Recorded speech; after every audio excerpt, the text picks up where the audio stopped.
I said, that's your problem. I said, you have a great product. I said, but sometimes we overestimate the importance of quality ideas and quality products. I'm not saying it's not important. It is required, but it's not sufficient. So we will think that because we have an idea that's lit or an idea that's unique, or we built something amazing, that somehow magically money is going to just appear. Right? I see it all the time. I see people like, I got this great product and I'm gonna get a patent. I'm gonna do this. I'm gonna do that. I'm like, well, have you thought about what's your marketing plan? How much money did you allocate for marketing? What's your customer acquisition plan? Right? And what I told her is, I said, see, here's the thing. You're already worth millions of dollars. You've already been monetized because your boss has been monetizing you for the last 20 years. You've been working for 20 years, and your boss, because you work for some capitalist or some economic entity that had to go acquire a customer, they monetize your labor. If they paid you $600,000 over the last 10, 20 years, 60,000 a year for 10 years or $600,000, they probably monetize you in the millions.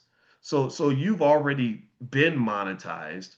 You just never learned to monetize yourself because you have a culture that's focused heavily on labor, maybe skill development, and the selling of that labor to the monetizer or the colonizer in some cases, as opposed to actually understanding what it means to be able to monetize your own talent. I'm not saying you want to be a colonizer. I'm not advocating for that on any level.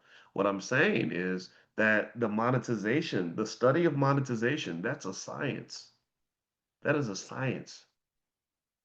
And anybody who's mastered that science has a very easy time becoming wealthy, and I've seen people master that and become multimillionaires. I've seen it. I've seen it I've seen people walk right past me who they were broke in 2017 and millionaire by 2021. And I knew, and I can separate those individuals from equally talented people who spend more time creating content that's amazing and getting big followers and everything else, but didn't think about the monetization process. And then they're sitting there trying to figure out, like, how can I have 100,000 Instagram followers and I can't pay the rent?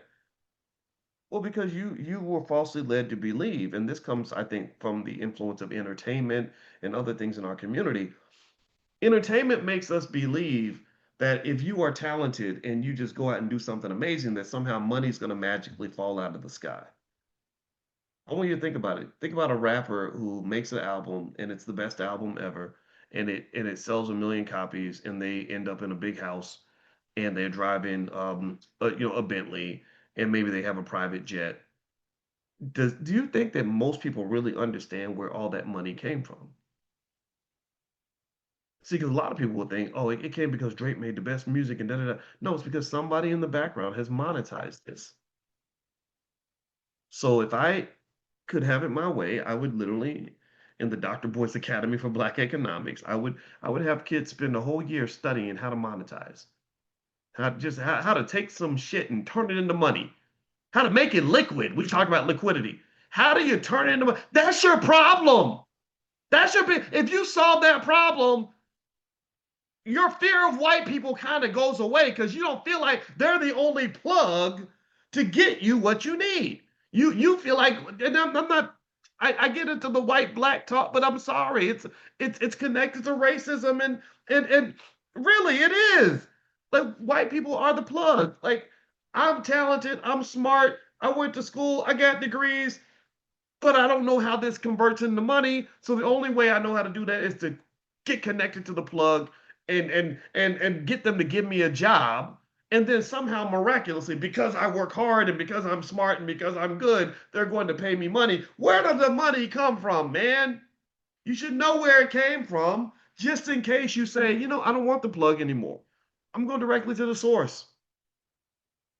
You go to the source, then you don't need the plug.